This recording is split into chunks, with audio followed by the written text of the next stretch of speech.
Welcome, everybody. We'll get rolling in about a minute.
Okay, I think we'll go ahead and get started. Welcome, everybody, to our session 2 of our webinar land management practitioner webinar series. And really appreciate you being here today.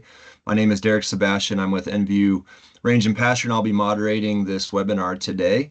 If you were able to attend our session 1 webinar, we were able to walk through really the impacts of invasive annual grasses, some of the new tools and technologies, and then some of the implementation of some of those tools on the landscape.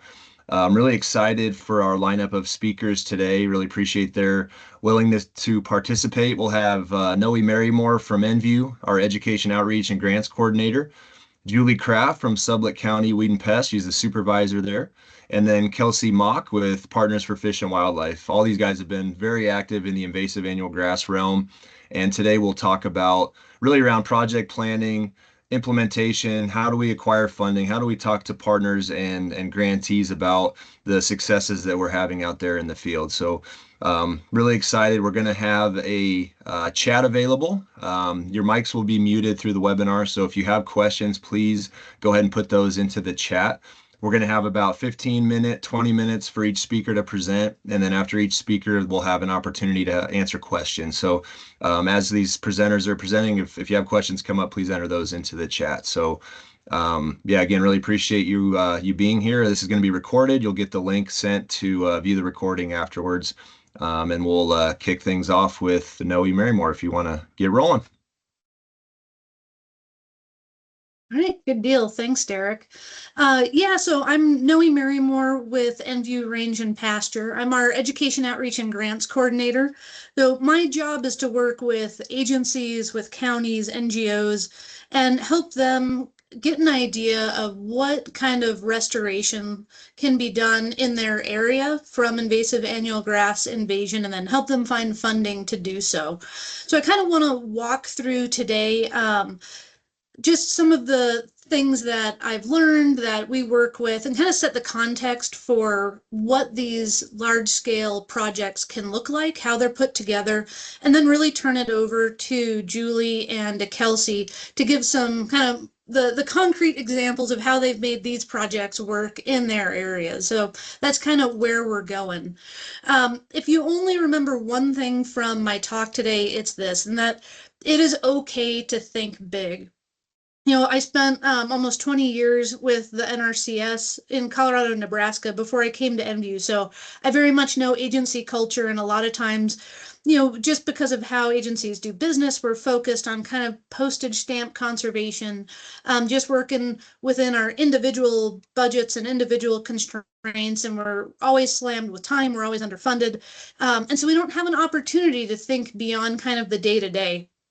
And I just want to, really reiterate that it's okay to slow down and to think landscape scale and to think what a big project might look like. And that's because, invasive annual grass issues, whether it's cheatgrass, medusa head, ventonata, occurs at large scales. Really all natural resource problems do. They don't occur on the 100-acre scale. They occur on the hundreds of thousands or million acre scales. And in order to actually effectively address the problems, we need to be working at the same scale. So I think as agencies and natural resource practitioners, we're really good at understanding how big a problem is, right? We understand that, oh, we got a big, red glaring bullseye. We understand there's a huge issue. But when we look at how we start to address that, we tend to be very siloed in different agencies, underfunded. And so we try to come at these problems and just slowly, in a very small way, pick away at it. And a lot of time that's just wasted time and effort because the problem is expanding at a faster rate than we can address it just picking away at it. So whether it's invasive grasses or any other natural resource issue, I think it's important to, again, think at the scale that the solution really needs to be. So maybe that's at a watershed scale. Maybe it's at the scale of a herd management area, a migration corridor. Maybe it's at the scale of the next wildfire that's going to come through, which might be, 50,000, 100,000, a million acres. How do we start thinking and implementing projects at these scales in a coordinated way so that we can actually start chipping away at these problems? So I want to just kind of throw out some things that when I'm sitting down with new partners, helping them think through how to set up a landscape scale project. So the first question that I ask myself and I ask the partners is, if I wasn't constrained by money, time, staffing capacity, what could I do, or what could we do? Let's define that vision of where we want to go in a perfect world where there's no constraints, so that we understand a little bit better how we might get there. Right. The next question is, what information do I lack that I need to acquire? Maybe it's the distribution of cheatgrass on the landscape. Maybe it's, oh, I think we might be getting betonata into an area. Where is that at? Whatever it might be, just trying to wrap our heads around what are those knowledge gaps, and then how can we start filling those? For any large project, you're going to need multiple people, multiple skill sets, project management experience. So what other skill sets are needed, right? Kelsey and I were talking a little bit before this call because I'm a plant nerd and I love doing plant ID. Kelsey's a much better detail-oriented person than I am. It's why we work well on projects, right? We know each other's skill set. So being able to identify what you can do and what skill sets you need to bring to a project, right? Whether that's project management, plant ID, grazing management, herbicide application, whatever those skills are, if you don't have it, find an expert and bring them into the project. And then who needs to be involved in a project to make it successful? And that's talking about not just people with skill sets and different experience, but it might be a district manager or a district conservationist. It might be a state agency lead. It might be someone that's respected in the ranching community in your area. But who do you need buy-in and support from in order to lower barriers and help the project move forward? And then lastly, really understand what your desired outcome would look like. Where are you really trying to go? Is it no invasive annual grasses in a defined area? Is it 10% invasive annual grasses? How would those be distributed? If you don't really understand where you're trying to go, you're never going to figure out how to get there. So being able to very clearly state what your end objective is going to really open up the paths on what you need to do to get there. Okay, so with any large project, partnerships are the foundation. You cannot do large scale work without multiple people. And the biggest reason is that you need to leverage resources, right? Funding resources, staffing capacity, technical knowledge. These are all things that not one person or one agency is going to have to be able to manage a very large, when we're talking hundreds of thousands or a million acres. So being able to build a partnership to bring these other resources in. Also to just increase project efficiency.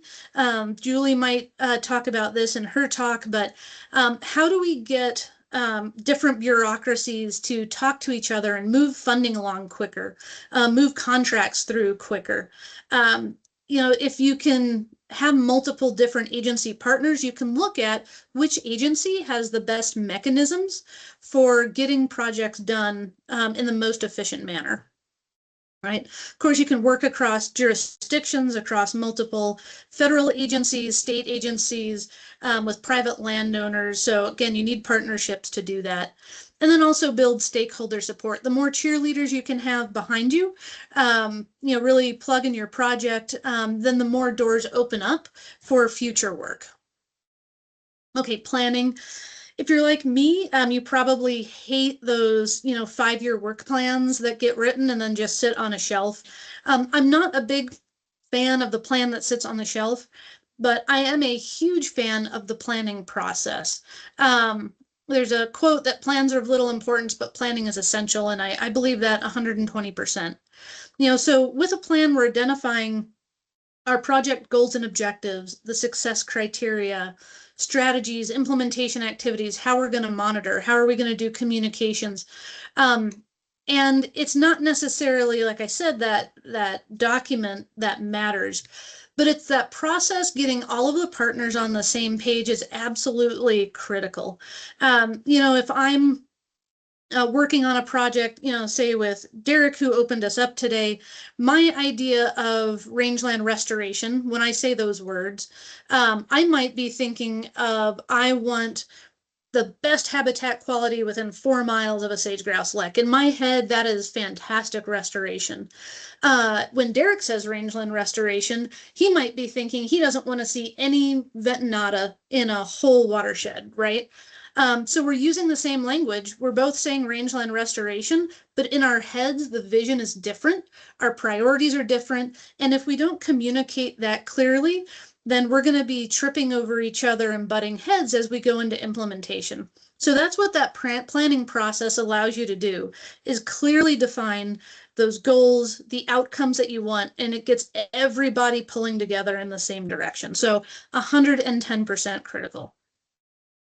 All right, so finding funding. This is really where the rubber meets the road, and I do whole talks just on grant funding and how to acquire it. I said natural resource problems need to be treated at the scale at which they occur. Unfortunately, that's very expensive to do.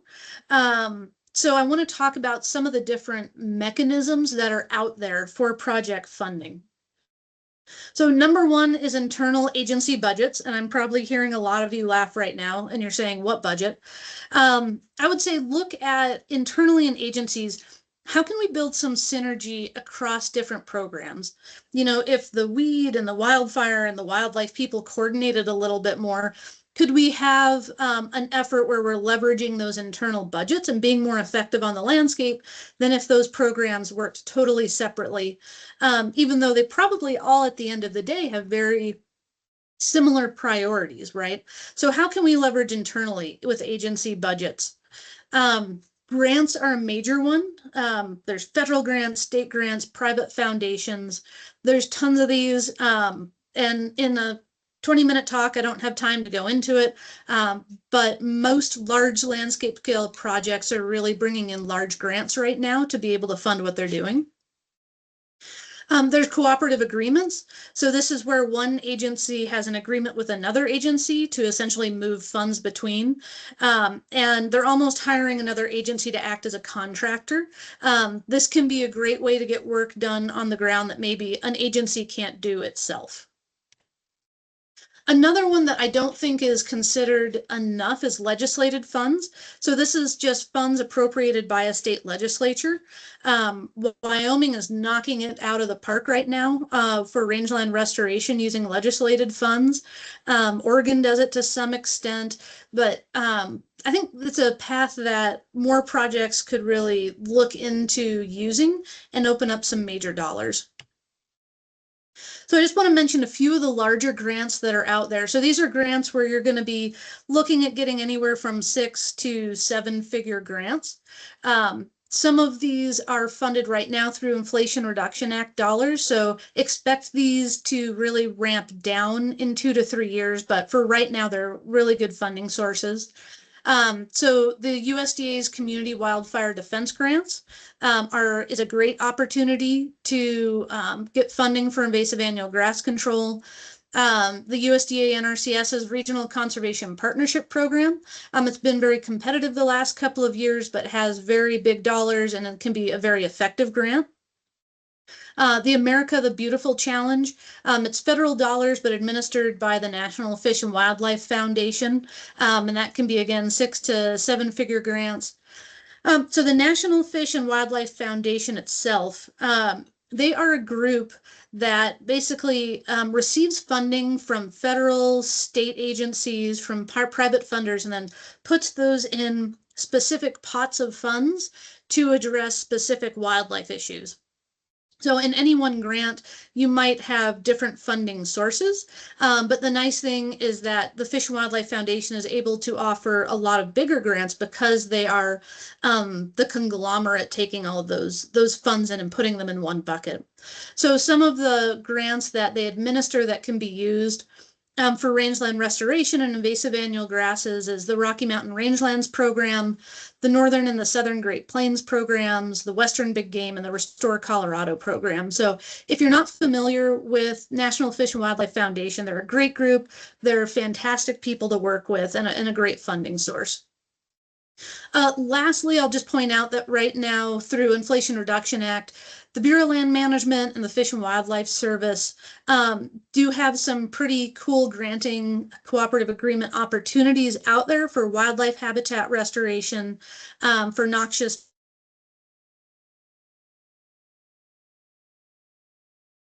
is coming up through those agencies to be aware of as well. I do want to point out that there are some grants for capacity funding. Most grants are going to be for implementation dollars, which is fantastic, but you need people to do the work. So I just want to call out that the America the Beautiful Challenge does have a portion of that program that can be used to hire staff for projects. The National Fish and Wildlife Foundation grants, some of those grants have capacity funds. It just depends on which grant you're looking at. I will throw out that generally it is the NRCS that is putting money into the staffing portion of those grants. So a lot of times you're going to see a requirement that that capacity be focused on delivering projects aligned with Farm Bill conservation programs or on private lands or aligned with working lands for wildlife. So just a little bit of a caveat there. And then hopefully most folks are aware of this, but there is a lot of opportunity for joint positions. And that can help when you have 2 entities or 3 entities putting in money to hire an on the ground person. That can really help save money from every entity's end.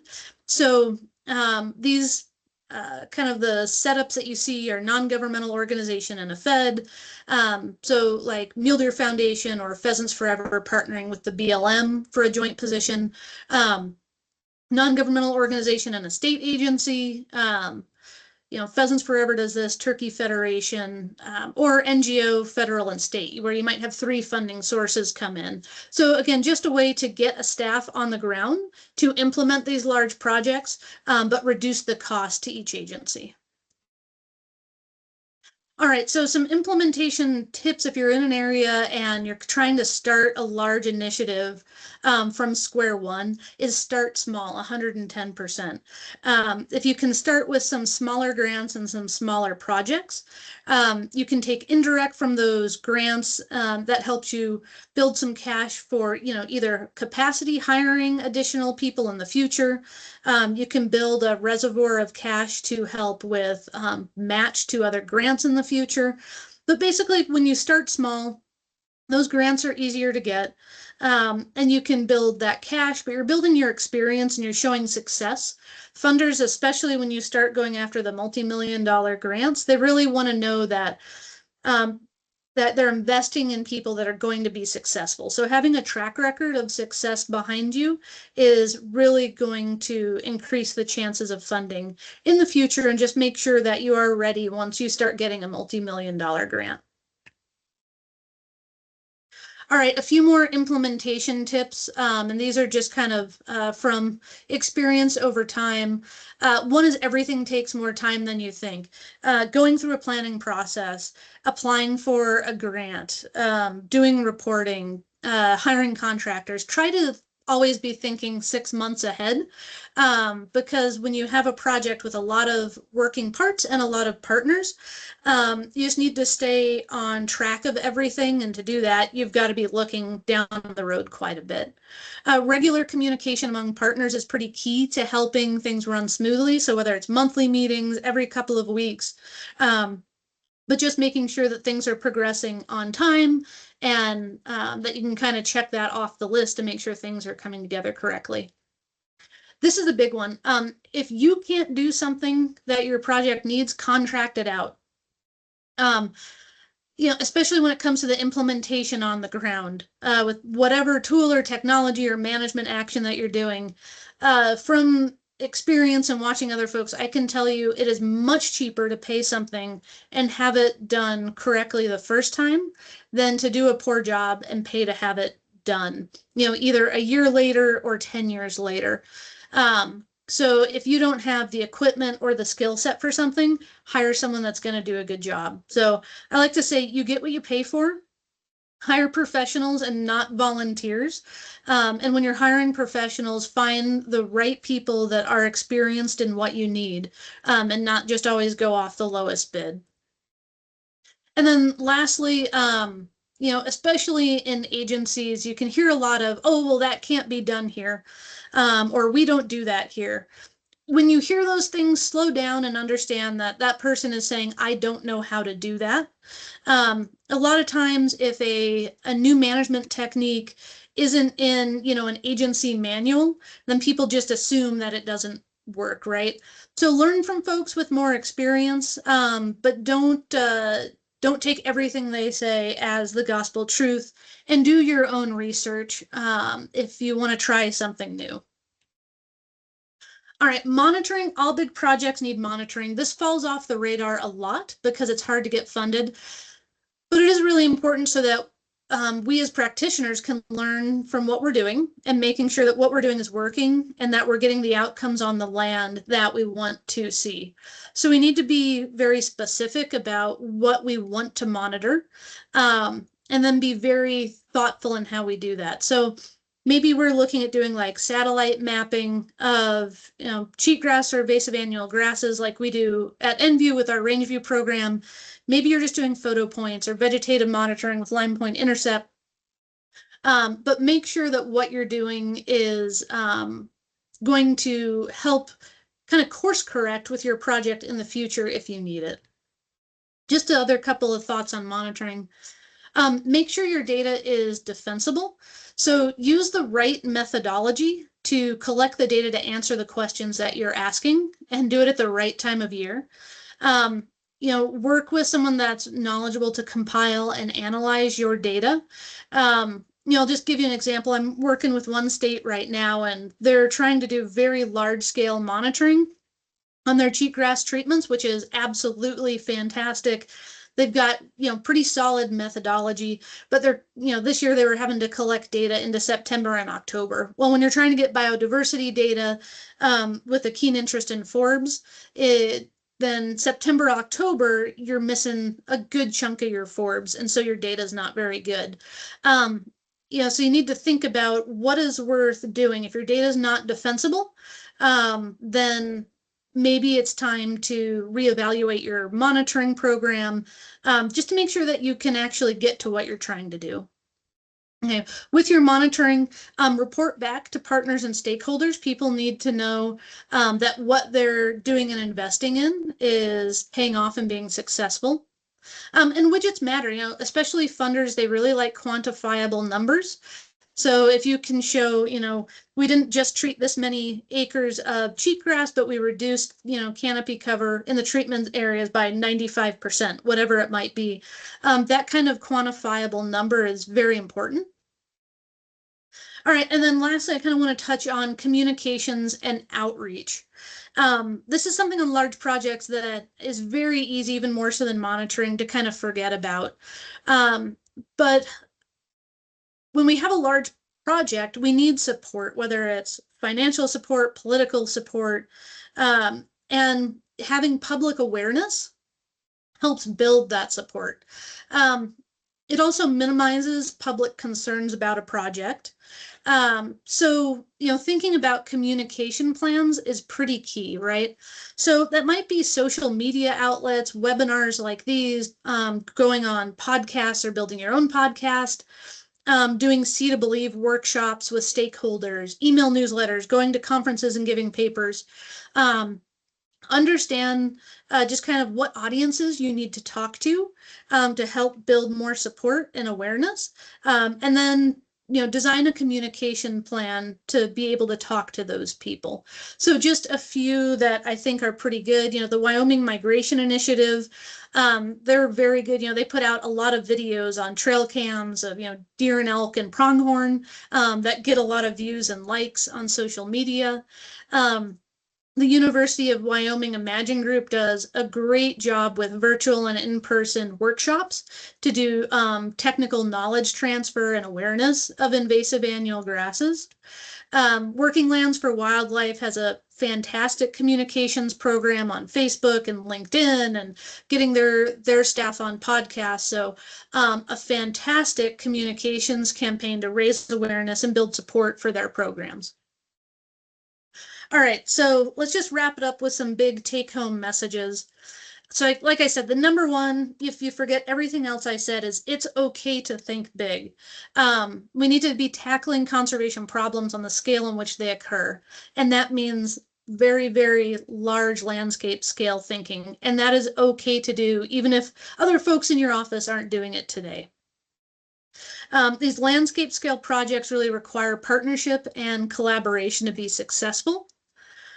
Planning is essential for clear communication and for setting expectations. It's not the plan document that's important, but it's that communication and getting everybody on the same page of the hymnal that's critical.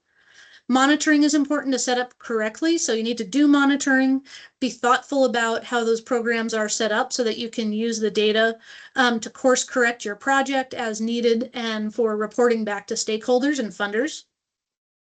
And then communication plans, if you're going to be working on a large landscape scale project long term, which you probably are if you're working at hundreds of thousands or a million acres, then having a good communication plan so that you can build awareness and support to help maintain that program long term is very important. I will say, if you're thinking of trying to start a project in your area, you already have partners. So my role, like I mentioned at Enview Range and Pasture, is to provide assistance to partners in helping them identify other collaborators, identify the scale at which they should be working, help them identify funding sources, write applications for them. So I'm kind of here to be on loan to agencies and conservation organizations to help them get going with some of these bigger projects. The other group that I really like is University of Wyoming Imagine, their tech transfer partnership. Again, they have a great group of professionals that are incredibly knowledgeable, and I would recommend reaching out to them as well. All right, so I just want to say thank you and open it up to any questions. And I mentioned that I'm a bit of a plant nerd, so I threw this picture in. This was on a project in some sandhill country where we came in and treated with Rejuvera for cheatgrass. Got rid of the cheatgrass, and 2 years later had Louisiana broom rape, which is a very uncommon orobronchi species in Colorado, show up on the project. So I kind of geek out a little bit when we have successful restoration and we start seeing plant species that we haven't seen in years, and start seeing wildlife habitat quality increase. So if I can help you and your agency reach those kind of goals, then I'm more than happy to do so. My contact info is there, and Derek, I will turn it back over to you.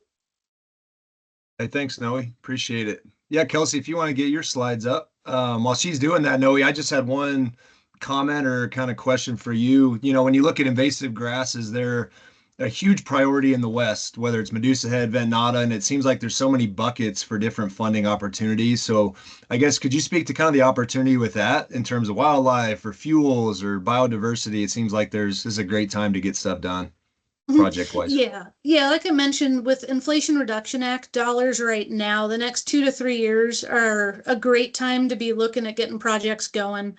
Through on the private land side, through NRCS, with their IRA dollars, there is a specific call out for multi-year control of invasive annual grasses. So there's some good funds for private lands right now. Like I said, those community wildfire defense grants are really big ones, treating wildfire.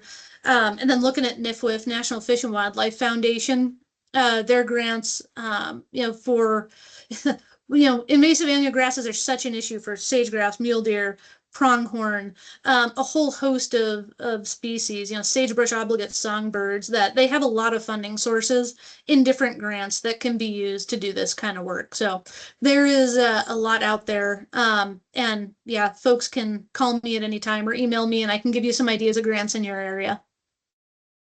Perfect. Well, great. Mm, Thanks, Noe. thanks. So next up will be Kelsey Mock. Had the opportunity to work with Kelsey for quite a few years on different projects with Bird Conservancy and now Partners for Fish and Wildlife, and she does a fantastic job on the ground with her projects. So kick it off to you, Kelsey. Awesome, thanks. Are you seeing my slides? They're up, and I can hear you perfect. Perfect. Thank you. Hi, I'm Kelsey Mock. Thanks for being here today. And Derek, thanks for asking me to present.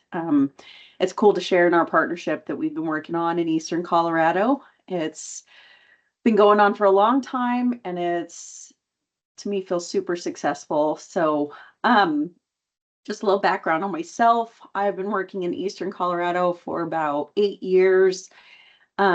Started with Bird Conservancy of the Rockies, where I first started working with Noe and Derek, first started learning about cheatgrass control and this product. And we started small. We started doing test plots and learned what the benefits could be on these sandy habitats out east. And it's really grown into kind of what it is today.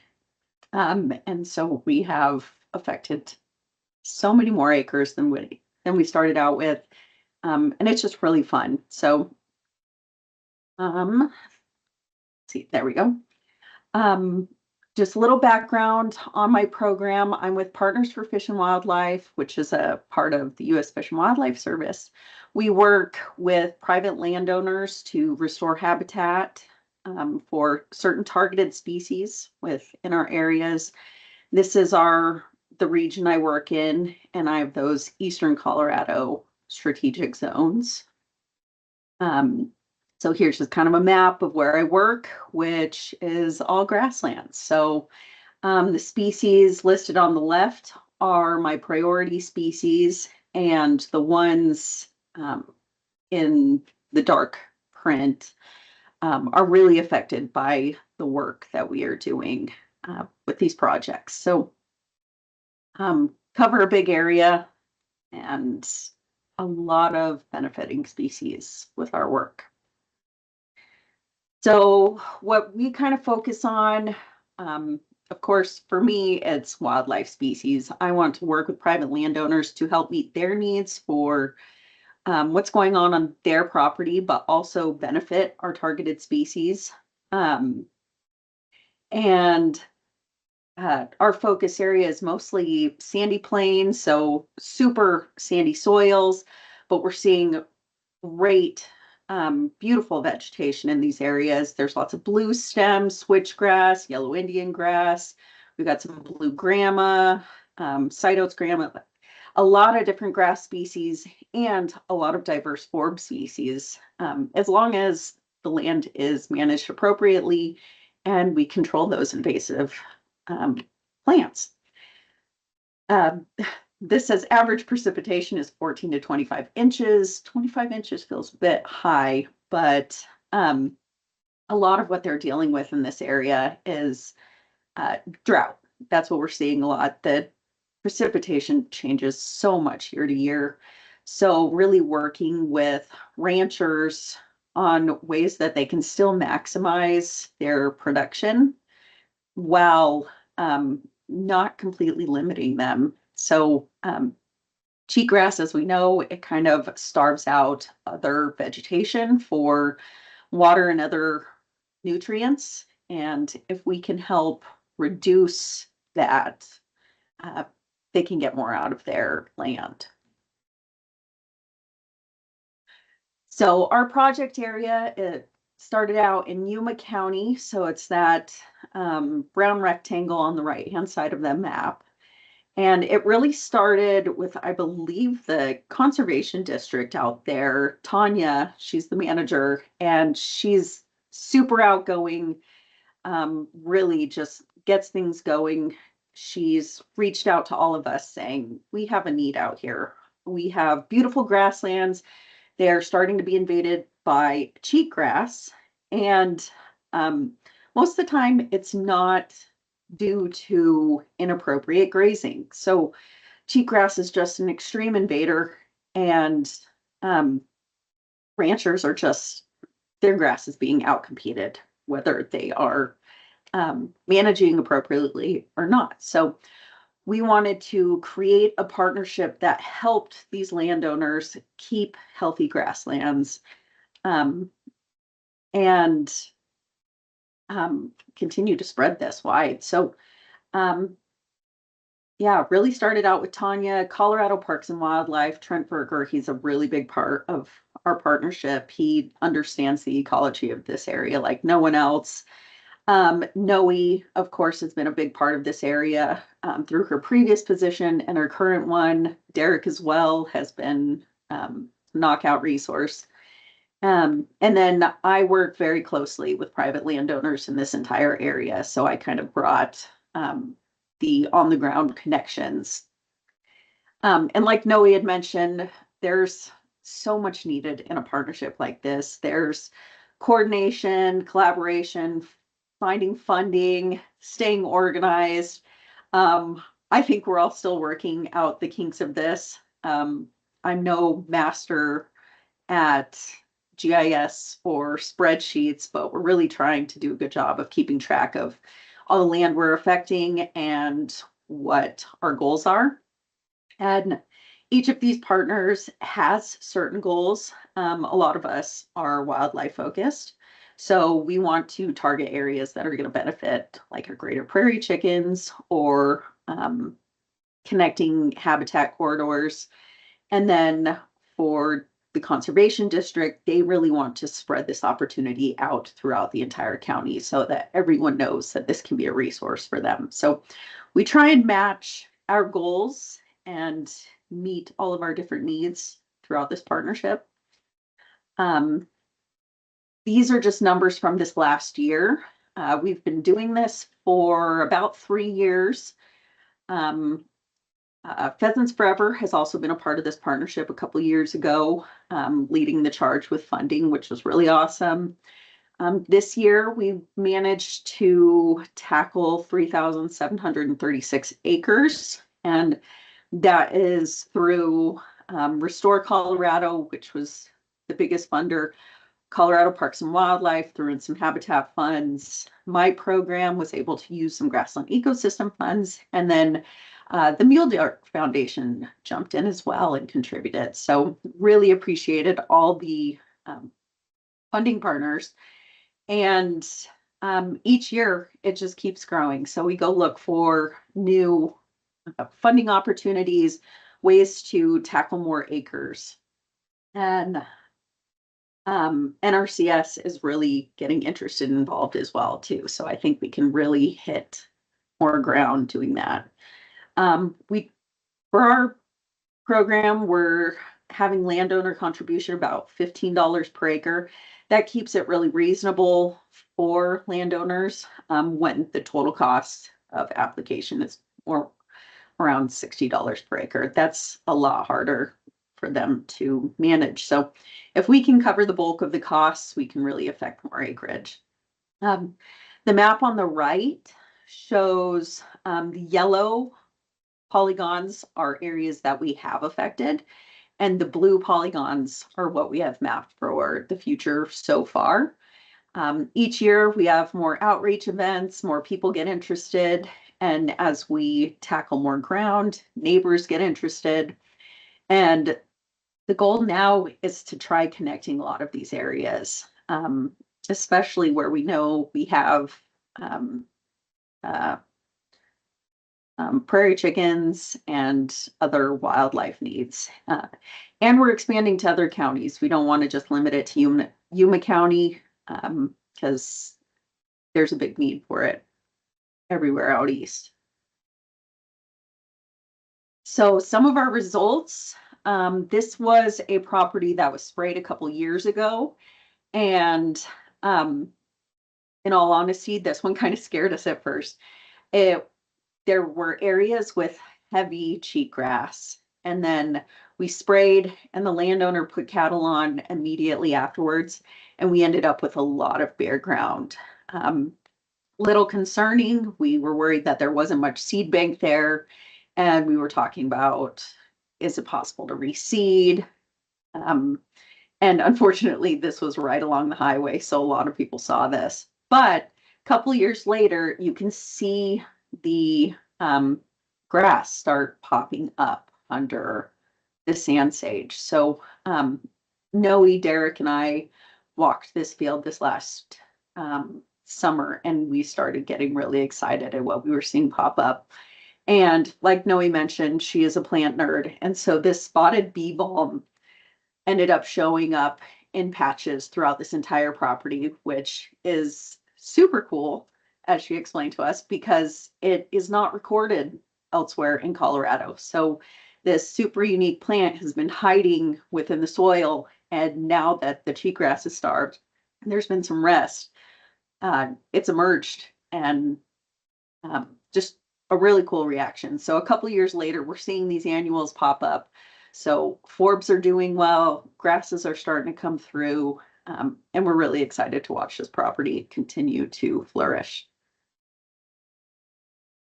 This is one of my favorite properties that we've been working on. This is actually in Morgan County, but we've been working on it long term. So I think it's been like 5+ years that we have been watching the cheatgrass and tackling it on this property. The picture on the left shows how much cheatgrass is there. And then the picture on the right, believe it or not, these photos were taken at the same time of year, just a couple years apart. So after application, we have been seeing beautiful regrowth of native vegetation. Forbs were starting to pop back through. And I think this is also a testament to show how much moisture can actually be held within a site once you reduce cheatgrass. Like the native vegetation holds that water in those plants so much longer than the cheatgrass. So it's way less crispy. This is the same property. I just wanted to show more pictures because it's so beautiful. But that's the landowner standing behind a sand blue stem plant that is taller than him. So he was super stoked, and it covers the entire property. The sand blue stem went crazy and everything looks beautiful. The picture on the right, even though it's a little fuzzy, you can kind of see the blue stem on the left. I think there's some sandreed in there. The annuals are popping back, and it's just beautiful. We go out there all the time just to look at the plants. Another project we wanted to highlight was one of my counterparts in northwestern Colorado. They have done some cheatgrass control and used range view for some monitoring. On our projects in Yuma County, we do have some range plan monitoring as well, but we do not have after the results yet. So this is funding through Sage Bill. Couple different landowners were part of this, treating 3,916 acres. And here are the treatment areas. They and View contributed the range view application, the monitoring, which was really awesome. And the cheatgrass was pretty thick on these properties. So there were some areas where it was super thick, some areas where it wasn't. So they just chose to spray the entire area, and then they monitored. I think they had like 200-acre blocks that they monitored with range view just to see the effectiveness of what they were doing. So they did it aerially, and the cost was about $56.34 per acre. I believe the total cost was covered through the partnership, so no cost to the landowners. And the monitoring shows some really awesome results. Range view, Derek can correct me, but I think it's $3 per acre.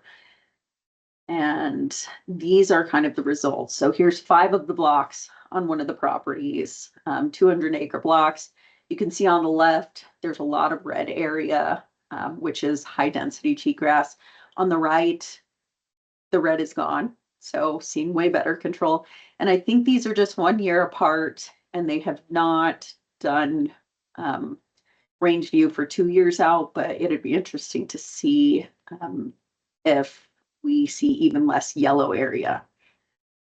So here's just a little up close, one of those blocks, really controlling that cheatgrass, allowing the native vegetation to flourish. And actually, I'll go back and say, Noe, back when she worked for NRCS, she had us do some on the ground monitoring as well, where we clipped vegetation, measured exactly what we were seeing in control versus treatment sites, and the increase in native vegetation, whether it be grasses or forbs, just they flourished afterwards. So I know here you're just seeing the cheatgrass presence absence, but native vegetation does do great. So lessons learned. I think one of our important lessons has been just flexibility. Working with private landowners, these are their livelihoods. A lot of them are initially skeptical of putting chemical across their property. And so really just being patient, maybe it involves test plots or providing them more examples. We really try to be flexible too on our agreements. Ideally, we would spray these properties and then give them adequate time to rest and let the grasses grow back. In some cases, that turns people off because it means they don't get to use their ground for an entire growing season. So in those cases, maybe we split it up into smaller pieces and do it over a couple of years. Also, aerial versus ground treatment. That picture on the right shows one of our ground treatments, and the equipment, it was faulty in some way. And so you see those strips of cheatgrass through that sand sage. So that's kind of a bummer, but we really learned that aerial is the best way to go.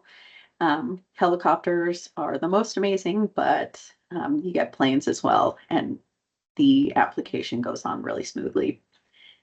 Contractor communication. I know a lot of us work for federal agencies, so we don't choose the contractor, but once contractors are chosen, really being involved in the communication, going site by site so that they can learn the terrain, they can learn the obstacles. Just really important for building connections and making sure you're working with contractors who know what they're doing as well. And then for planning purposes, timing, I know Noe said it's best to do this, like, think 6 months ahead, which we always think 6 months ahead, but all of a sudden September, October rolls around and we are scrambling because landowners have bailed or other landowners want extra ground, or we have new funding partners so we can get more acreage, but we haven't reached out to that many landowners. And then for my program, getting cultural resources approved. So just, it's important to think ahead, but realize it could be a scramble. So just managing your expectations. I think for me, it's just been learning that I can't do everything every year. So really just choosing a handful of landowners to work with and just planning on doing that year after year, which has led us to have discussions about maybe we need more of a coordinator in the area, because the acreage we're going after could really use someone where that's their sole job. So,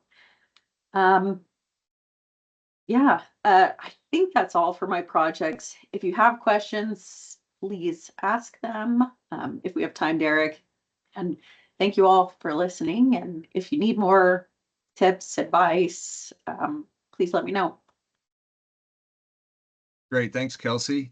Yeah, one quick thing, it's been a learning, throughout the years, and in terms of, how important has it been? I think you've always had a really good kind of applicator set up, but how important is like a qualified applicator in terms of doing the treatments for the success of your projects? Has maybe some learnings or things that you wish would have happened certain ways, or changes that would have been made? But I think, yeah, you've done a great job communicating with applicators, but maybe if you could elaborate a little bit on your experience with that process. Um, Unfortunately, most of our projects have had experienced applicators. So the landowners want to work with folks who know what they're doing. But like in the case of aerial versus ground applications, some folks are really like working with their ground rigs, and that they think they can get just as good of an application, or it might be better. But as you can see from the photos, it's a lot harder to work with ground applications. So um, finding someone who realizes why that is really important. And just finding a good communicator with the companies as well, who understand the product, understand the landowners of the area, and can somewhat match our flexibility, I think is really important. So we've worked with the same contractor for a couple of years in a row, and it's really nice because they can coordinate all the properties with all the different landowners, and it makes it a lot easier. Yeah, perfect. So another question that came in for your projects, I know certain groups, they require certain level of deferred grazing. Is it a case by case basis when you're doing the contract with them, or is it a automatic one season deferral for the projects that you're working on? Um, that's where we try to be flexible. I would like there to be a 1 year deferral, but um, I've talked with some landowners who we just change up the timing of use of their land. So we spray, we want to allow kind of our warm season bunch grasses to have time to pop up, root, develop seed, and then maybe we can allow like cattle on afterwards. Um, yeah, I don't like hard rules, just because life, there's so many changes, and so it is a case by case basis. Some people it works really well for them, or like I said, we just break it up into smaller applications. So instead of spraying their entire pasture in 1 year, we split it up into 3 years. So they're only deferring a third of their pasture each year, which is more manageable. So Yeah, perfect. Yeah. Hey, another one for you, Kelsey. This is more about like communication, and I think in terms of how do you get the information to the producers so they know what tools or technologies they want to use. So I was thinking maybe talking a little bit about some of the workshops and how that's been successful, several of those in these different areas. Maybe if you want to talk about that a little bit.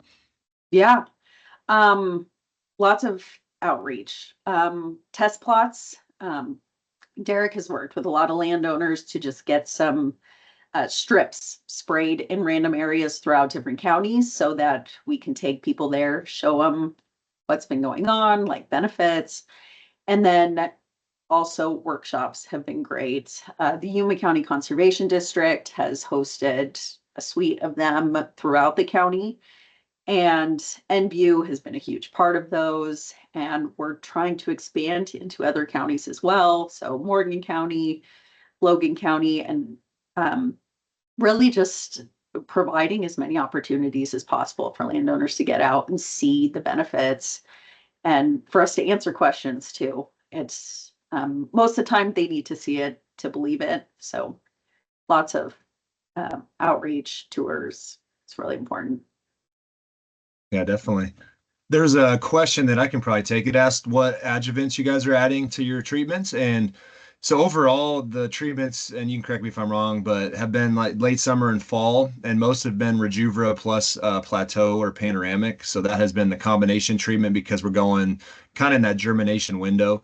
And on sandy soils, we found that we really want to go at a low rate of the imazapic to make sure that we're not injuring the forbs and grasses because it can be a lot hotter on those sandy soils. So in a lot of cases, we're going 5 ounces of Rejuvra with just about 3 ounces of imazapic, and that's doing a really good job. And then when we do that, since it is a post-emergent with imazapic, we always use a non-ionic surfactant. We don't want an MSO or something that's going to stick to the vegetation because we need the Rejuvra to get to the soil.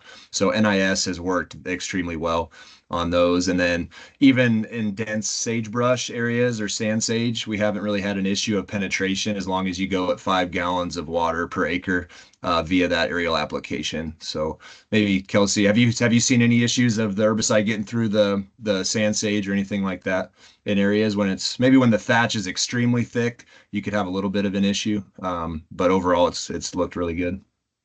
Yeah, it has looked really good. And thank you for answering that because you speak an entirely different language when it comes to chemical. um, so yeah, at areas where it's super thick, there might be a little less coverage, but some properties that we have seen that has super thick cheatgrass thatch, we're actually a little hesitant to even spray that to start off with. So we try to work with landowners to find areas where there is existing native vegetation still in the area. I know we might jump on here, but we were seeing in some places it's kind of beneficial to have. I know one of the products we throw in there is to help control the weeds after, but it might be beneficial to leave a little Russian thistle out there to just protect the soil, keep it cool, and it's really beneficial for those grasses too. So I don't know what product we've been playing with there to benefit that, but that one property where we had those bare spots, we've had discussions on what products we'll use in the future for wildlife projects just because of that.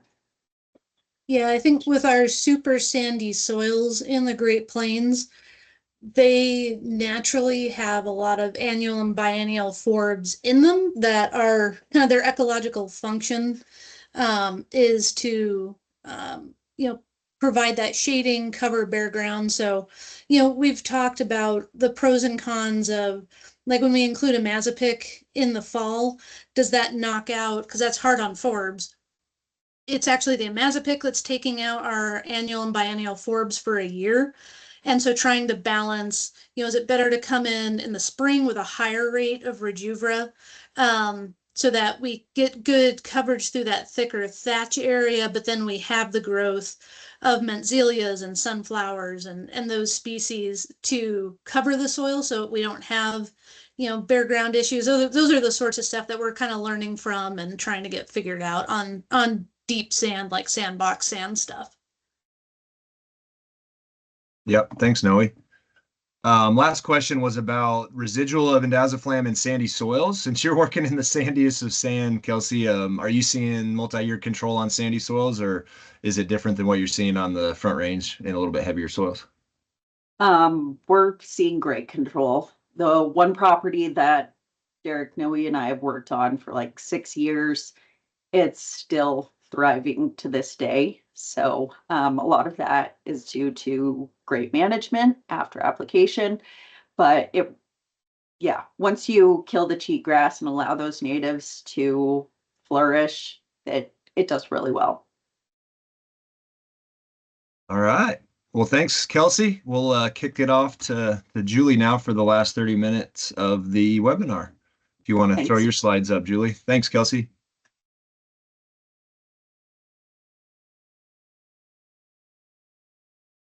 All right. While Julie's getting her stuff going, I'll throw out a few comments. So Julie has really been a champion in the invasive grass world for over, decades. Like she has a program that she's been spraying these multi, cross boundary projects at a landscape scale.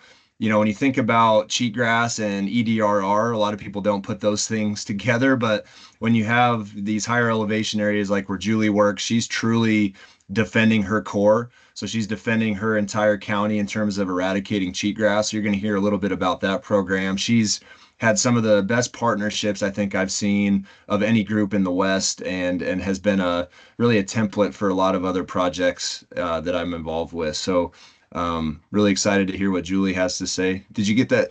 Oh, it's not shared, Julie.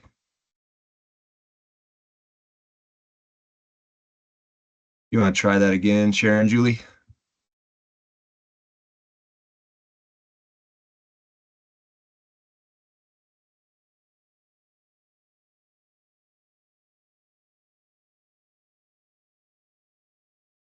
Sorry, everybody, having a hard time getting it to go here. Oh, you're good. I saw it for a little bit and then it went away. There you go.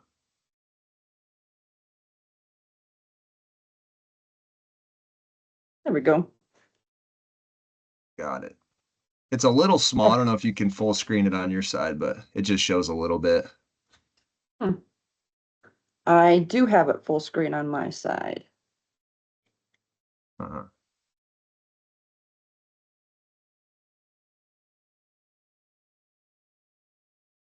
Let me see if I can wiggle things around here. Hold on 1 second. You're good.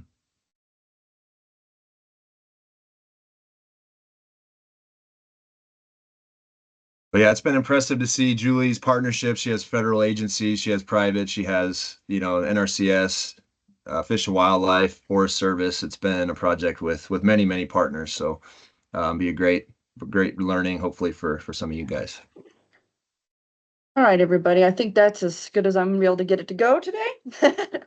I think You it's can on still your see it? budget screen though, Julie. It switched Oh. over. Oh. Okay. Still there? No, now I see your family. Oh, lovely. Okay, well, I'm gonna try this again. It's like keeps switching my screens around. I do that too. Always have a million screens going. Oh, I tried to close everything down and now it's not wanting to do it at all. Maybe if you unplug it from your other monitors and just use your laptop, would that work? Or is it sometimes that I have to do that?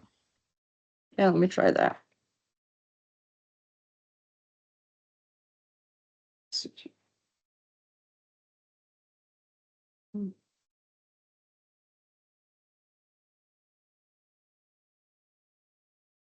If I'm sorry. I tried to test this before, but it wasn't happening either. So You're good. can you still see my screen? Or all you can see is my family for some reason. Yeah, your family on that one. It had your slides a little bit earlier. I don't know if you can drag them over. Is that another Yeah. screen? Yeah, it was working, but now it's not letting me do anything. Super fun.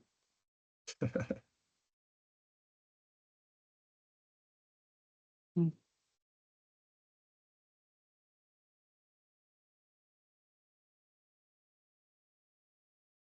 Hmm.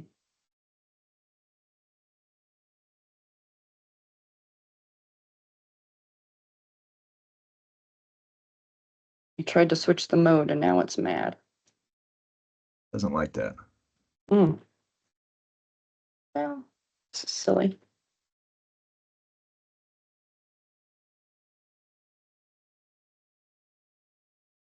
All right, let me back out of this for a second to see if I can.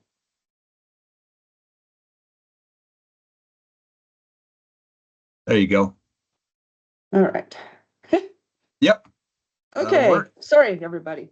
We'll just do it like that. All right. Well, thank you. As Derek said, I'm Julie Kraft. I'm the supervisor at Sublette County Weed and Pest up in Pinedale, Wyoming.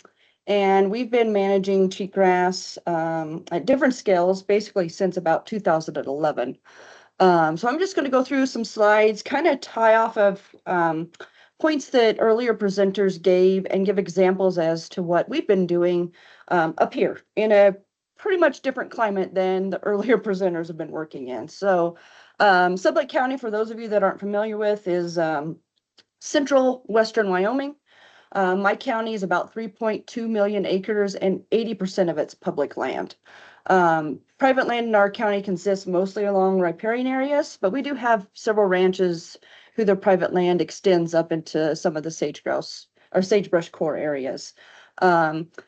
In order to be successful, we have decided, basically, we kind of did the opposite. We started really small and we just ramped up huge lately. But we've done that because we have small private landowners that have guided us in wanting to include the public land in which they are permittees on. And then we basically turned all the private landowner projects, as soon as we have a willing individual, into a watershed project. We have two watersheds. We have a small portion of the Colorado or of the North Platte watershed that goes out into the Missouri, and then we have mostly everything that goes into the Green and then the Colorado. So kind of working at, the headwaters of some of those major U.S. tributaries. So I just like to start with this slide. When we started cheatgrass back in 2011, we really didn't know where it was going to lead. Never in my wildest dreams did I think we'd be, searching and destroying cheatgrass as if it was EDRR when we first started. But that's where we're at, which is awesome and incredibly beneficial to the system in which we live in. So if I just want to go through some facts, and some of this is just kind of remind everybody with what we're dealing with. So research shows that cheatgrass can expand 12% each year. We know that we're losing sagebrush rangelands. They're incredibly threatened.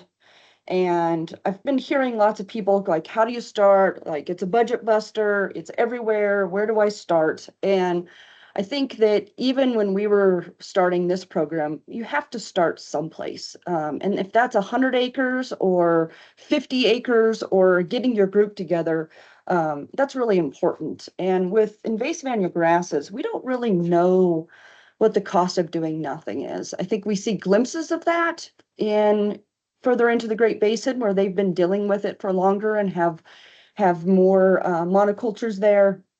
But we really don't want to lose our sagebrush. We don't want to lose important keystone species like sage grouse and out east the prairie chicken. And I had an individual that was a friend of mine who recently retired that said, "Not on my watch." And I thought that was really impactful to the project that we started and how we kind of went about our business, because this is our home and we want to have, great resources. We want to have grazing capabilities for our landowners. We want to have wildlife capabilities for enjoying and keeping our mountains for even invasive species. And so that was kind of our leading push to keep going and keep this process going, because it's not always smooth as you move through with invasive annual grasses. So in doing that, I know in the previous webinar of a month or so ago, there was a lot of talk about defining your core and figuring out where you're going to treat based on prioritization. And our prioritization here in Sublette County was pretty easy for us.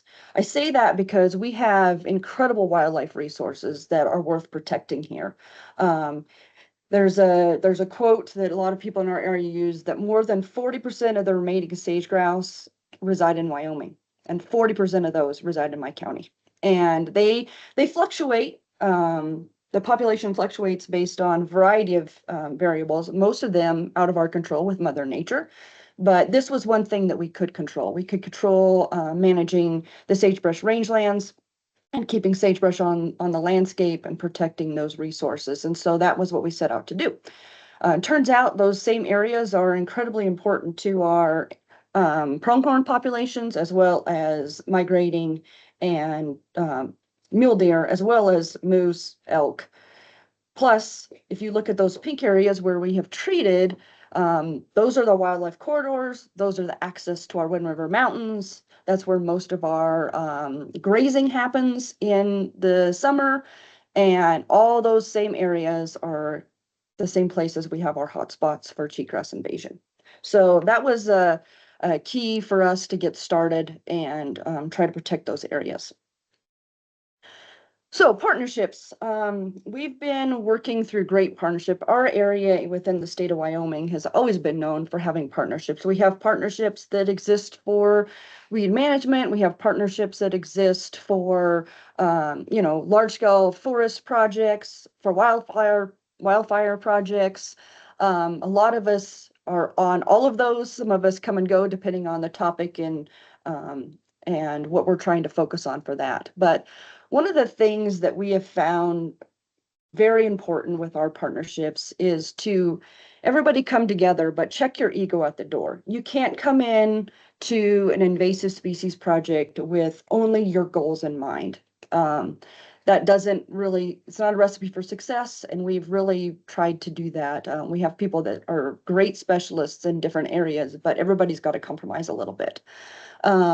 This allows us to make critical decisions together. A few years ago, we had some people that weren't happy with what we were doing, not only with herbicides out of helicopters, but they wanted to be maybe more, their projects to be more inclusive.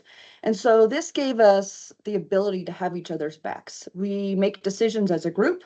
I am the facilitator and the leader, but we all make decisions. We all come to compromise on where we're treating and where funds are being spent and where we're going to prioritize.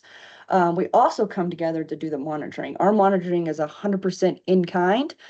We have over 50 some transects that we go to on rotation. And this gives us the power and the numbers to defend our decisions. There are years that our landscape looks incredible and years when it doesn't. And a lot of those things are based on Mother Nature, the moisture we get. And having this great partnerships allows us to be always adapting, always changing our plan based on what we're learning and how we implement what we're learning into our ongoing plan. I liked earlier, I talked about, it's not the plan that goes on the shelf that's important. It's the camaraderie that you have with the partnership, and that you're always working to do the best job you can. And that's very dynamic. It's always changing as we learn new things about our project. So getting started into partnerships, I think one of the successes that we can highlight from our group is that we have a variety of different people on our group. We have a core group, which is myself, partnerships from our Wyoming Game and Fish Department, partnerships from the Forest Service, BLM, and NRCS. But we have many people, 20 to 30 people that are on our task force list. That includes local legislators, people from energy. My area has the renowned Jonah Field in it. And so we have people involved at all those levels. We have NGOs that come in. We have private landowners that come and talk to us about the needs that they're having. We've evaluated skill set, and that was talked about a little bit earlier, but not all the same person has to do all the tasks. So I have a monitoring background through a rangeland degree, but I have partners who that's what they do. And so I have people that excel at doing monitoring, people that excel at doing mapping and data, people that excel like myself at being able to haggle the contracts around and figure out the best means to be able to take money in and get resources to the ground. It was easy for me to lead this because I had the flexibility and support of my board as a special district within the state of Wyoming. And we have adapted with change because as our workforce retires or moves on to promotions, we keep getting new people in, and the skill set group changes. And so we're always adapting on that part. But taking in people, we invited our Native Plant Society, our local birders group, our gardening club to some of our public meetings to make sure that they're aware, because some of those people have a great voice in our communities, and the education to be able to talk very intelligently to other members in our community. So kind of a where to start. This is common. Probably most of you are familiar with the map on the right, which is, the defend the core areas. So that blue, cream colored, and light blue color scheme. If you look at that, over the top of that is our cheatgrass treatments in red. And almost everything that we're trying to do is in the foothills of the Wind River Range and the Wyoming Range, where the sagebrush rangeland meets the slope, which is where cheatgrass invades in our area most predominantly. All that area in the blue, you see a few little red specks out there. For the most part, we have not detected cheatgrass in the interior of our county. We have it on a few areas of disturbance within the oil field, but they're managing oil and gas field, but they're managing that. The other map with varying degrees of purple is made by our Wyoming Game and Fish Department. And the darker the color, the more resources there that are priorities that overlap. Those are migration corridors, sage-grouse core areas, patrician areas for animals in the springtime when they're having their babies. And if you notice, those same dark areas are the same areas where our red treatment polygons go. So we had volunteers come in and help us map this when we first started. We kind of selected an important place and animal to protect, and a lot of that goes around our mule deer and sage grouse, and now also migration corridors that are being designed to protect the pronghorn antelope. We needed to talk about grazing and grazing permits and wildlife corridors and special grazing needs in all of those areas. And so it was pretty easy when we started seeing all the dark colors and all the blue and all of our detection sites all line up on the Wind River front and the Wyoming Range front. So that was a helpful thing to us. I think what's important for people who are getting started is to find the thing that you want to protect, or find the area. Maybe it's a perimeter to a national park. Maybe it's an area of keeping out of the wilderness was also really important. So beyond, it's hard on these maps to see, but beyond the red lines in the Wind River Range, that becomes wilderness, which is a lot harder to treat in, mostly forested, but there is some sagebrush on our wilderness area. And we wanted to keep it out of the wilderness and keep it out of the center of the county. So we made these hold the line, basically, kind of parameters in our decision-making tree.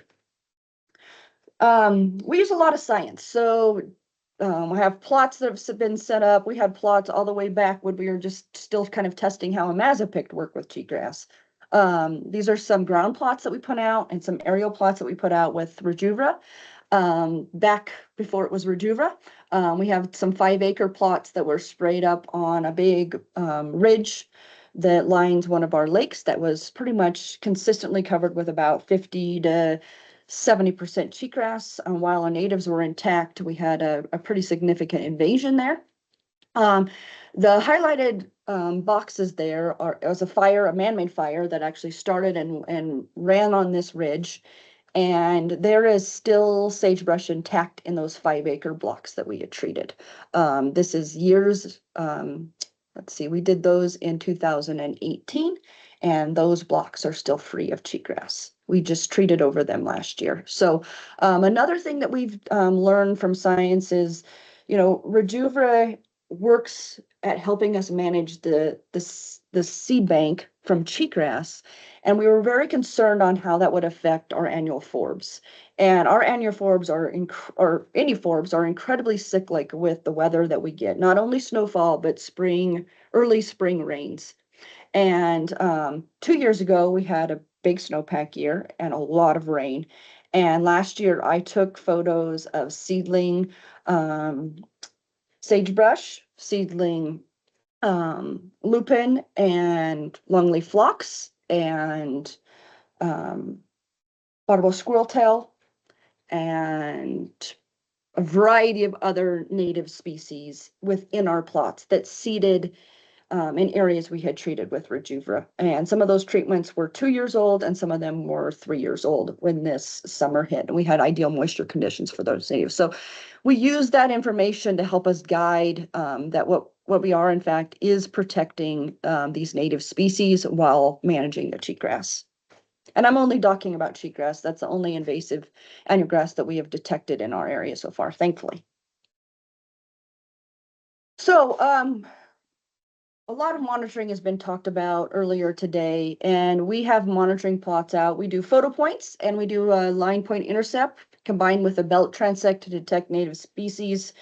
And so we use our monitoring locally to implement our local strategy. Back before Rejuvra, it was helping us guide when to retreat, how our natives were doing, if we are incurring any non-target damage. It helps us see what it might look like if we're not doing anything. That photo in the middle is a control site that we have because it's right next to the lake. And within that site, there's a significant reduction in native species abundance and height and just their ability to thrive, where you can kind of see up on the hill, even at the end of that picture, the lack of cheatgrass there and the increase in native species health. This monitoring has helped us give information for guiding NEPA, both with passing that back to Derek and Shannon at InView, and then also with our partners at the Forest Service and BLM as we've been pursuing NEPA with them to be able to use aerial application and these new tools with using them on that federal landscape. Also helps us learn from what we're doing. We always see new things and new plants and new interactions into our system. So I want to talk about NEPA a little bit. I have had the unfortunate opportunity to go through a variety of different NEPAs in my time with this project. The thing I can say is to ask and ask and ask again. It took us 5 years of asking to get our local Forest Service to engage in NEPA to allow us to start the process for adding aerial application on the forest.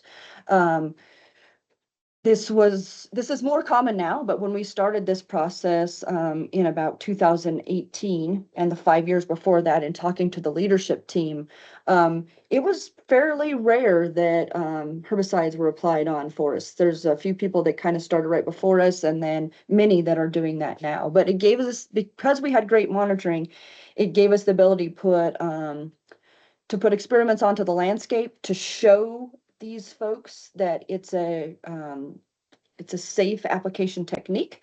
It gave us the ability to have tours, to bring the leadership out to show them, to show the botanists that we were doing good by this project. It gave us the ability to update our weed plan within the Forest Service, and it allowed us to provide information recently to the BLM at the success we've had with Indaziflam, because we had that on the Forest Service and other large scale programs, so that the BLM could see that and see the success that we've been having as well.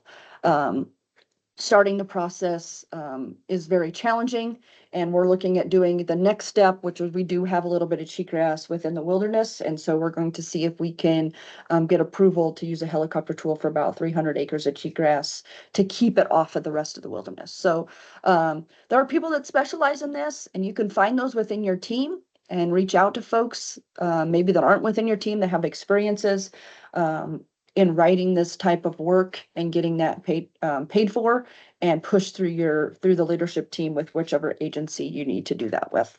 I'm happy to help and give any comments on that too. We had some grants that helped us pay for this, and we had a lot of active partnerships that allowed us to push this NEPA through on these different levels. I know this is really small on your screen, but I just wanted to talk a little bit about funding.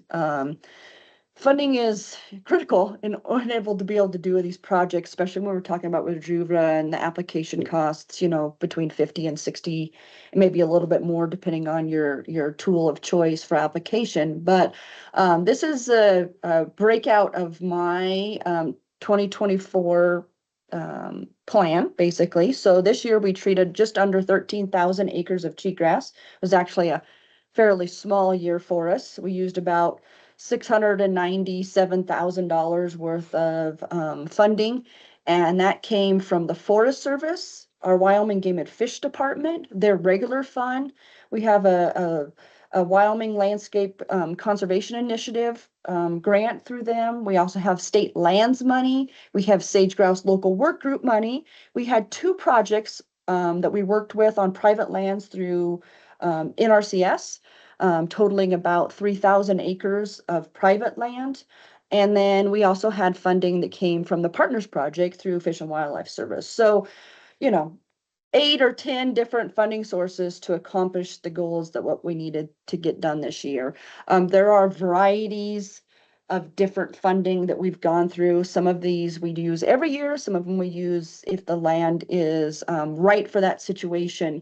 But a lot of them are tied to our partnerships with NRCS using equip money. And then we bring in the state land and the public land around that area to kind of protect our previous investments and build those watershed programs. And then we have watershed connect to watershed, connect to watershed, and that has been the success of our program. Funding is abundant right now. That sounds to be changing as I've been visiting with partners and as we change administrations. But there is abundant resources, particularly if you have a wildlife species of concern. And if you have private land, getting an NRCS engaged on that land ownership really helps offset the cost. So contracting, there are agencies that have easier contracting systems than others. It is easy for me as a special district to be able to bring all the money into my district and distribute that out to a contractor. I do bids annually, actually 3-year bids with the commercial applicator. We ask for that. We see their prices. We've had the ability. We've worked with 2 contractors in the 3, I guess, in the history of our project. And when we started bidding it, it really made a difference on our price. We had a non-local contractor came in, and that contractor did a great job for us, and they've been our contractors. So going on about 6 years now. It allows us to develop a RFP, or request for proposal, that goes out to them, basically stating all the things that they're used to and that they're going to abide by FAA rules, and that they have a commercial applicator's license within the state, the insurances that they need. And that they have, really important is that they have dealt with the kind of terrain that you have. I'm sure you guys have noticed some of the beautiful mountains and the steep slopes in a lot of my photos. But that's scary for people that come from the plains to treat in our area. We've had applicators that have come, they've bid, they've looked at it, and then they get up there and they don't want to do it. I've had partners, colleagues that have had contractors back out because they felt like it was unsafe. So you really need an applicator that is familiar with your terrain and system and the elevation. We spray nothing that's under about 7,500 feet. All the way up to about 9,200 feet. And so we have basically, it's not applicable for the most part to use fixed wing and or ground equipment here. We did purchase a drone, as you can see in the photo, and we're using it for small scale applications, more private things that were like more spot treating and EDRR. But the contract is important. It's not easy for our federal partners to hire a contractor in some ways. It may be easier to go through a different partner. You can have that partner be someone who maybe is not the leader or not the monitoring or not the money person, but they might be able to get the contract the easiest. So kind of the path of least resistance for everybody in that realm. Just showing a photo. This is just us spraying. It's actually spraying Rejuvra. There wasn't cheatgrass here, but we were using it to treat musk thistle. Communication isn't really important to my district and myself and our partners. We have done so many field tours and presentations and showing people, taking them out on the field, showing them inventories that we have done. It's really helped mostly get us more partners and more money. And if you have the science and the inventory and monitoring to back up what you're doing, it helps you defend the program. It helps you show the successes that you had. It might highlight some failures. And so it gives people the opportunity to move beyond those and have a better opportunity at successes within their project. So I want to focus a few things on our we call it our invasive species task force here in Sublette County. So for the most part, it's a group of concerned residents. We put it in the paper and whoever came, that's who we took. So we have, of course, all the big hitters. We have our BLM and our CS Forest Service, our Wyoming Game and Fish Department, our local extension and conservation districts. We held an open house and we allowed anybody that had any knowledge of cheatgrass presence to come in and give us that data. That included people drawing with colored pencils on maps. People actually brought in data from some of our energy partners. And that allowed us to develop a monitoring scheme or a survey scheme, basically to treat corridors and roads, to develop this plan where we're holding the line. If we find we're trying to push back on the Wind River Range and basically attack anything in the middle of our county as an EDRR, and reducing that infestation, kind of that wildfire method that we've all learned through weed management. And allowed us to put herbicide study plots out at different rates in different system. Our system is high elevation, cold. We have a very short growing season. We don't always get the moisture for cheatgrass to germinate in the fall. And so some of these herbicides act differently in our area. As you can see, it's mostly glacial till on a lot of the slopes when we're treating. So we're dealing with very bouldery conditions, and that's very different than the previous presentation where they're trying to manage in a sandy landscape. Our partnership has secured over $6.6 million. We've treated almost 100,000 acres of cheatgrass in our county, and most of that we've treated twice. Our latest numbers is about 190,000 acres of treatment, some of that being repeated.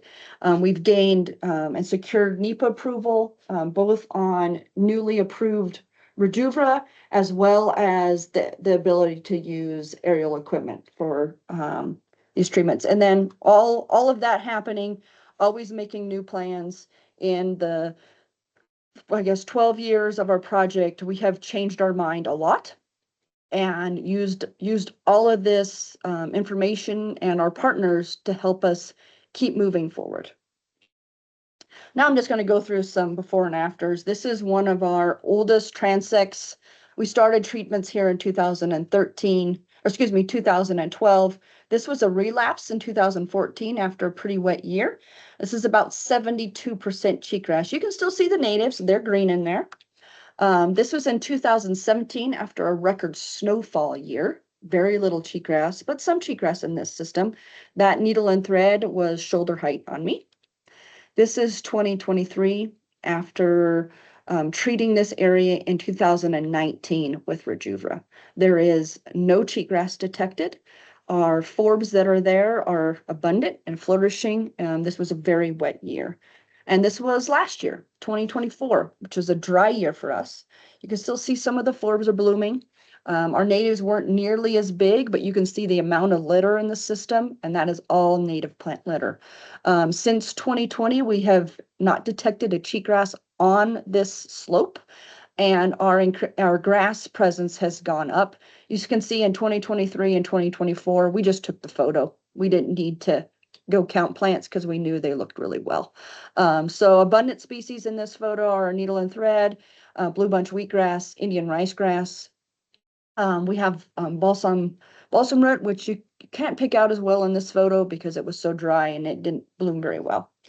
So just one of our sites. Then this is the slope of the entire slope above that transect. This is Boulder Ridge, where we had the long-term plots out. This I took in a helicopter in the fall of 2018, or in the summer of 2018, excuse me. All of the red in there is cheatgrass, and you can see the suppression of a lot of the natives. This was the spring of 2019. The fall of 18 is when this fire burned. This was in 19. We had not treated with Rejuva. We treated this fall, and this was in 2021. after the treatment, first year of Rejuva treatment. And then this was 2 years ago. So I guess my closing thoughts would be do as much as you can, as soon as you can. Mother Nature has a great ability to recover in these systems.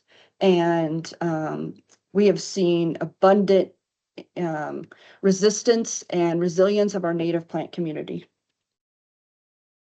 I'm just going to show this video as I kind of do some closing remarks. So this is from a boat on Boulder Lake, the kind of the lakeside below. This is the buffer in which we left. You can see how thick the cheatgrass was and the very evident line that still persists 4 years later of what it looks like now. Some of you might have been on this slope with us, and it kind of is very hard for me to leave this band for control, but it allows us to see what kind of a cheatgrass year, because not all years have the same amounts of cheatgrass in them. And as we move through this project, it helps us keep informed of what it could have been like if we wouldn't have started. Those are the things I wanted to go through with you today. Like some of the others, the joy comes to me in this project in seeing the difference that we make in the landscape.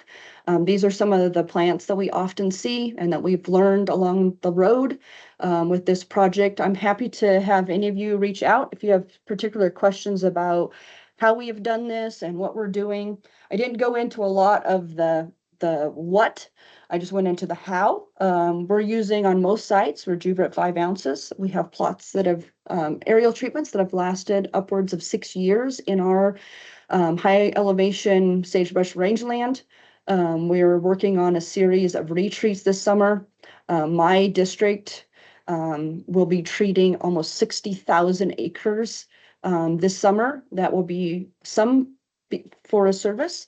Majority that will be BLM land with the new EIS that was just approved from the BLM.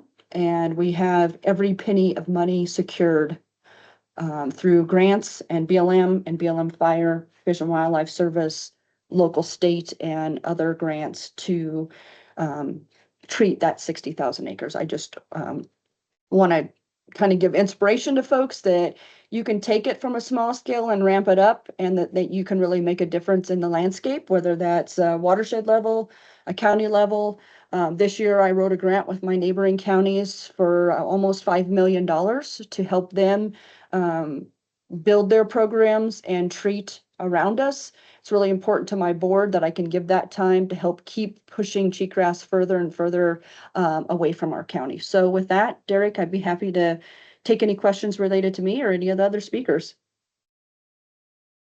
Thanks, Julie. Such good info. And hopefully, everybody that's on this webinar or that watches this recording can take some information, some ideas. In terms of partnerships, there's just such a cool story of bringing people together, not taking no for an answer, and making a huge impact. So awesome job, Julie. So cool.